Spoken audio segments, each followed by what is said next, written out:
برکتیں لوٹ لو، مہربان خدا کی بخششیں لوٹ لو، مہربان خدا کی بخششیں لوٹ لو۔ بسم اللہ الرحمن الرحیم۔ اللہم صلی علی محمد وعلی آل محمد کما صلیت علی ابراہیم وعلی آل ابراہیم انک حمید مجید۔ اللہم بارک علی محمد وعلی آل محمد کما بارکت علی ابراہیم وعلی آل ابراہیم انک حمید مجید۔ السلام علیکم ورحمۃ اللہ وبرکاتہ۔ اسپارک ٹی وی اور عرب فاؤنڈیشن کی مشترکہ ٹرانسمیشن احسان رمضان کے پلیٹ فارم سے محمد سرور آپ کی خدمت میں حاضر ہے۔ ناظرین، جیسا کہ آپ لوگ سب جانتے ہیں، ماہ رمضان کریم کا پاک مہینہ الحمدللہ جاری و ساری ہے، اور ہم لوگ اس کی دولت سے الحمدللہ بھرپور طریقے سے استفادہ حاصل کرنے کی کوشش کر رہے ہیں، اور انشاءاللہ ہم لوگ کریں گے بھی۔ وہ کون سی ایسی دولت ہے جس سے ہم لوگ استفادہ حاصل کریں گے رمضان مبارک میں؟ یقیناً یہ ہم سب کے لیے جاننا بے حد ضروری ہے، اور وہ دولت ایسی کون سی ہو سکتی ہے؟ یقیناً دنیاوی دولت تو ہر انسان کے پاس ہے، لیکن رمضان میں ایسی کون سی دولت ہے جو تمام لوگ حاصل کر سکتے ہیں؟ پھر اس میں کوئی تفریق نہیں، چاہے امیر ہو یا چاہے کوئی غریب ہو، تمام لوگ ہی اس دولت سے استفادہ حاصل کر سکتے ہیں۔ یقیناً ناظرین، یہ ہم لوگ سب جاننا چاہتے ہیں، آخر کون سی ایسی دولت ہے جو اس رمضان المبارک کے مہینے میں ہم لوگ لوٹ سکتے ہیں؟ اگر میں کہوں لوٹ سکتے ہیں، یقیناً یہ بے جانا ہوگا، کیونکہ میرے مالک نے فرمایا ہے کہ اس رمضان میں جتنی نعمتیں ہو سکیں سمیٹ لو، میں تمہارے اوپر رحمتوں کا نزول فرمانے والا ہوں، تمہاری ایک نیکی کا ثواب میں 70 گنا بڑھا دوں گا۔ تو ناظرین، یہ میرے رب کی رحمت ہے جو ہم پر چھما چھم برسنے کا موقع ہے اور جاری و ساری ہے، تو ہم کیوں نہ اس کو لوٹنے کی کوششوں میں لگ جائیں۔ تو آئیے ہم آپ کو بتاتے ہیں کہ وہ نعمتوں کو ہم کیسے لوٹ سکتے ہیں۔ سب سے پہلی بات تو ناظرین، ہم نے یہ عہد کر لینا ہے کہ رمضان کے 30 روزے ہیں، اور انشاءاللہ ہم 30 کے 30 روزے ہی ہم رکھیں گے۔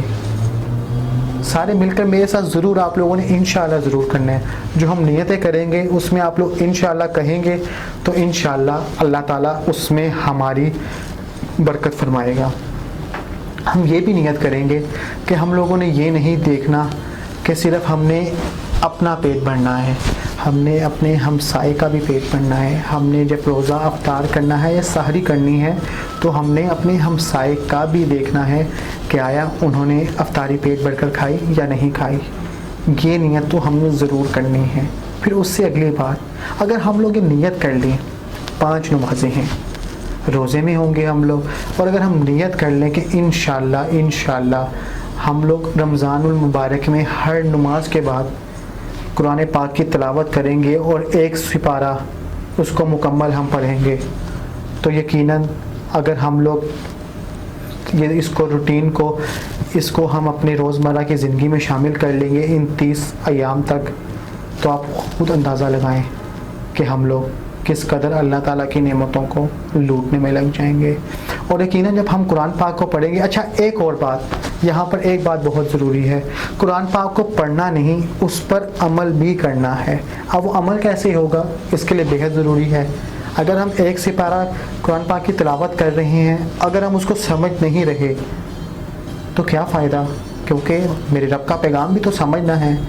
تو چلیں ناظرین، یہاں پر ہم ایک اور نیت کر لیتے ہیں، کیونکہ ہم لوگ کہتے ہیں کہ ہم لوگوں کو لیٹ ہو رہی ہے، ہم نے اپنے فلاں کام بھی کرنے ہیں، پھر اوپر سے ملک پاکستان میں ایک لاک ڈاؤن کے کرائسس چل رہے ہیں، کھانے پینے کا کوئی بندوبست خاصا نہیں ہے، تو کام کریں گے تو گھر والوں کا پیٹ وغیرہ پالیں گے، افطار وغیرہ کا جو اہتمام ہے وہ ہوگا۔ تو چلیں پھر کیوں نہ ایک اور نیت کر لیتے ہیں، 1 سپارے کو ہم کم کر دیتے ہیں۔ ہم یہ عہد کر لیتے ہیں کہ ہم رمضان المبارک میں ہر نماز کے بعد 1 پاؤ سپارہ پڑھیں گے، لیکن ترجمے کے ساتھ۔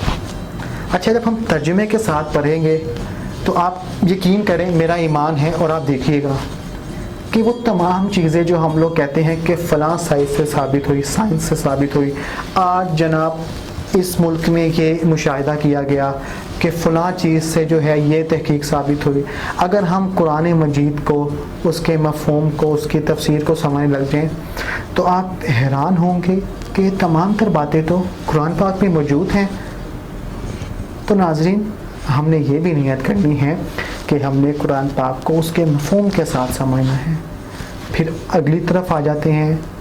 اب ہم لوگ جب نماز پڑھنے گئے ہیں، ہم لوگوں نے یہ خیال کرنا ہے کہ ہم لوگوں نے جب نماز اللہ تعالیٰ کی بارگاہ میں سجدہ ریز ہونا ہے، نماز ادا کرنی ہے، تو اس میں رب کی بارگاہ میں گر گرا کے اپنے پچھلے تمام گناہوں کی مغفرت کی دعا کرنی ہے. کیونکہ میرے رب نے تو وعدہ کیا ہے، وہ تو انشاءاللہ جب رمضان کے روزے اختتام پذیر ہوں گے تو انشاءاللہ ہمارے تمام گناہوں کو معاف فرما دے گا انشاءاللہ. لیکن ہم لوگوں نے خود بھی تو اللہ تعالیٰ کی بارگاہ میں گر گرا کے رونا ہے اور دعا کرنی. اچھا، یہ جب ہم اللہ تعالیٰ کی بارگاہ میں سجدہ ریز ہوں گے، گر گرا کر دعا کریں گے، اس سے فائدہ کیا ہوگا؟ ہمیں اپنے رب کے حضور مانگنا آئے گا. کیونکہ ہمیں مانگنا نہیں آتا نا. ہم لوگ تو صرف یہ ہے کہ اگر ایک دن ہمارا اچھا ہو گیا، ایک دن ہمارا کاروبار اچھا چل گیا، ایک دن ہمیں اچھے پیسے وصول ہو گئے، تو ہم لوگ یہ کہیں گے الحمدللہ ہم لوگ فنکار ہیں، ہم لوگ مہارت رکھتے ہیں اپنے کام میں، میرے سے زیادہ کام کسی کو نہیں آتا، اس لیے فلاں گاہک، فلاں کسٹمر صرف میری ہی دکان پر آتا ہے. یا اگر ہم بزنس سیکٹر میں بات کر لیں تو وہ یہ کہیں گے کہ ہماری مارکیٹنگ اتنی اچھی ہے کہ کلائنٹ ہمارے پاس آتے ہیں، ہمارا ٹرسٹ لیول اتنا اچھا ہے. لیکن اے میرے بندے، ذرا غور کر، تجھے یہ تمام نعمتیں، تمام ہنر، تمام تر خوبیاں کس ذات نے نوازی ہیں؟ یقیناً صرف وہ ایک ہی ذات ہے، میرے رب کریم کی ذات.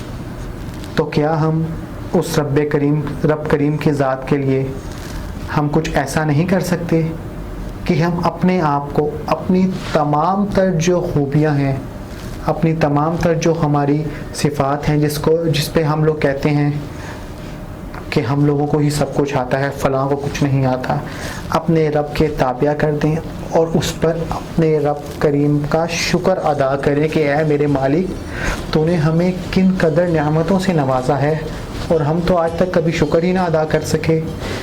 تو ہماری تیسری نیت یہ ہو گئی کہ ہم لوگوں نے رمضان المبارک میں بھرپور طریقے سے اپنے رب تعالیٰ کی بارگاہ میں گر گرا کر شکریہ ادا کرنا ہے کہ اے میرے مالک، آج میں جس مقام پر ہوں وہ صرف اور صرف تیری ہی بدولت ہوں، تیری نعمتوں کی بدولت ہوں. اگر تو اپنا کرم شامل حال نہ کرتا تو یقیناً بندہ ناچیز اس قابل نہ ہو سکتا تھا. الحمدللہ میں آج تیری بارگاہ میں شکر گزار ہوں، اور الحمدللہ میں اس چیز کا بھی مشکور ہوں کہ میرے پیارے نبی حضرت محمد مصطفیٰ صلی اللہ تعالیٰ علیہ وآلہ وسلم ہمارے نبی ہیں، جو کہ تمام جہانوں کے لیے رحمت للعالمین ہیں، اور انشاءاللہ قیامت والے دن ہماری شفاعت کریں گے. یہ تو ہو گئی وہ 3 ہماری نیتیں جو ہم نے اس رمضان میں کرنی ہیں. اچھا، اب ایک چوتھی بات جو ہمارے لیے سمجھنا بے حد ضروری ہے، وہ کیا ہے؟ کیا یہ صرف ہم لوگ صرف ان 30 ایام میں کریں گے یہ جو ہم نے نیتیں کی ہیں؟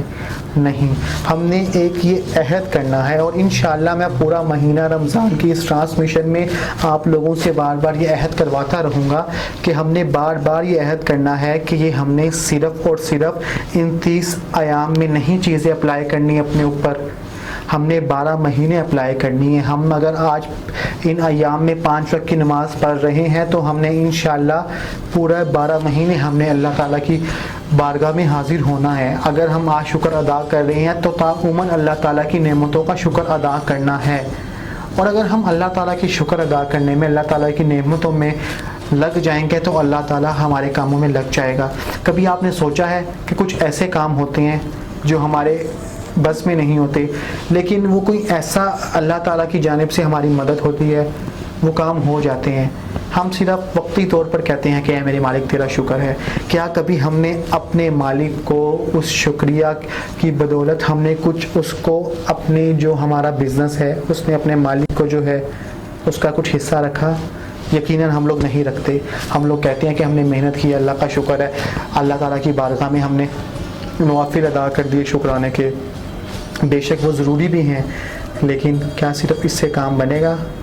نہیں بندے، جب تک تو اپنی حلال روزی میں سے، اپنے حلال منافع میں سے اپنے رب تعالیٰ کے اپنا اس میں پارٹنر نہ بنا لو، تب تک تو تمہارے اس رزق میں برکت بھی نہیں پڑے۔ اچھا، اب وہ پارٹنر کیسے بنایا جا سکتا ہے؟ بہت سے لوگوں کے ذہن میں یہ سوال آئے گا کہ یہ فلاں شخص کیا باتیں کر رہا ہے۔ اس کا بہترین نسخہ یہ ہے، اگر تمہیں 10 روپے کا منافع ہو رہا ہے تو اس میں سے صرف 1 روپیہ اپنے رب تعالیٰ کی بارگاہ میں آپ لگا دو۔ وہ جو رب تعالیٰ کی ذات ہے اس کو تو کسی چیز کی ضرورت بھی نہیں ہے، اس کو صرف اس چیز کا ہوگا کہ میرا بندہ میری بارگاہ میں اپنے منافع سے پیسے دے رہا ہے، کسی بندے کی مدد کر رہا ہے، تو یقیناً وہ ہمیں اس کے ڈبل دگنا کر کے جو ہے وہ اور برکت ڈالے گا، اور انشاءاللہ ہم لوگ اللہ تعالیٰ کی رحمتوں کو ایسے ہی لوٹتے رہیں گے، نعمتوں سے ہم لوگ فائدہ حاصل کرتے رہیں گے۔ لیکن یہ فائدہ صرف وقتی طور پر نہیں ہوگا، اگر ہم یقین کریں، ہمارا ضمیر ہمارے سے مطمئن ہوگا، ہمارا کردار صاف ہوگا، ہم لوگوں کی مدد کرتے ہوں گے، تو لوگ ہماری عزت بھی کریں گے، لوگ ہمارے اخلاق کی، اچھے اخلاق کی گارنٹی بھی دیں گے، اور یہ کہیں گے کہ فلاں شخص بہت نیک ہے۔ اچھا، ایک اور چیز، نیک ہے اگر ہمیں کوئی کہتے تو یہ نہیں کہنا کہ میں واقعی میں بہت نیک ہوں، وہاں پر ہم نے کہنا ہے بس یہ اس رب کا کرم ہے، میری تو اتنی اوقات بھی نہیں ہے، مجھ پر بھی اس رب کا کرم ہے کہ جو میں یہاں پر اس نشست میں بیٹھ کر آپ لوگوں کے لیے، آپ لوگوں کی رہنمائی کے لیے پہلے خود کچھ سیکھتا ہوں، پھر کوشش کرتا ہوں کہ آپ لوگوں تک کچھ اچھی باتیں پہنچا سکوں، جس سے مجھ سمیت آپ کا بھی بھلا ہو جائے اور آپ سمیت کسی اور دوسرے کا بھلا ہو جائے، تاکہ ہم لوگ اللہ تعالیٰ کے جو بتائے ہوئے طریقے ہیں، جو اصول ہیں، ہم اس پر چلنے لگ جائیں، ہم اس کے اوپر چل کر اپنی زندگی کا جو راستہ ہے، ہمارا جو قبلہ ہے، شاید ہم اس کو درست کر لیں، تاکہ ہم لوگ آنے والے دنوں میں، آنے والا جو آگے کا دور ہے، اس میں خود کو ایک مضبوط اور انشاءاللہ پکا سچا دیانتدار شخص بنا سکیں۔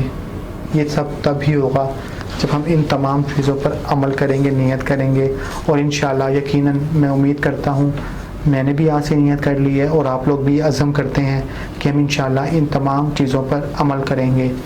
اور ایک چیز، ہمارے اس پیغام کو کوشش کریں کہ زیادہ سے زیادہ آپ لوگ شیئر کریں۔ جب تک یہ پیغام آپ دوسروں تک نہیں شیئر کریں گے، تب تک اس میں بھی آپ دیکھیں کہ یہ پیغام جتنا زیادہ سے زیادہ لوگوں تک جائے گا، ڈسیمینیشن اس کی ہوگی، تبھی تو یہ پیغام لوگوں تک پہنچے گا، اس میں بھی آپ کا فائدہ ہوگا۔ شاید آپ کی وجہ سے اگر کوئی اور شخص بھی ان تمام چیزوں پر عمل پیرا ہو جائے، عمل کرنے لگ جائے، تو اس کا بھی بھلا ہو جائے گا، اس کی بھی آخرت بن جائے گی اور ہماری بھی بن جائے گی۔ تو اللہ تعالیٰ سے دعا ہے اللہ تعالیٰ ہمیں تمام چیزوں پر عمل کرنے کی توفیق عطا فرمائے اور اس رب کو راضی کرنے کی توفیق عطا فرمائے، آمین۔ السلام علیکم ورحمۃ اللہ وبرکاتہ۔